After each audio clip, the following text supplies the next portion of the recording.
नमस्कार, म हेमप्रसाद भट्टराई। आज म तपाईँहरूलाई नेपालको एक ग्रामीण क्षेत्रमा परम्परागत तरिकाले धान बाली काट्ने, चुट्ने र भित्र्याउने जुन तरिका रहेको छ, त्यसलाई म यो भिडियोमा देखाउने प्रयत्न गर्दैछु। यति बेला म मेरो आफ्नै खेतमा काम गर्दै गर्दा यो भिडियो बनाउँदैछु। यहाँहरूलाई पक्कै पनि यो ठाउँको बारेमा जिज्ञासा हुन सक्छ।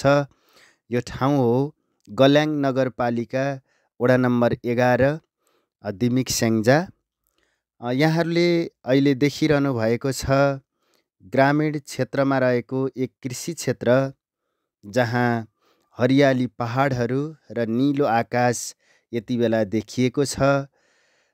दिउँसोको समयमा अहिले घाम लागेको छ, जुन बाली काट्ने र चुट्ने कार्यका लागि अत्यन्तै उपयुक्त मौसम हो। नेपालीको मुख्य बालीका रूपमा रहेको धान बाली यति बेला भित्र्याउने समय भएको छ। त्यसैले कृषकहरू धान खेतमा कोही धान काट्दै त कोही धान चुट्दै हुनुहुन्छ। खेतका केही भागमा धान काटिसकेको छ र केही भागमा काट्दै हुनुहुन्छ भने बाँकी भागमा धान काट्न अझै बाँकी रहेको छ।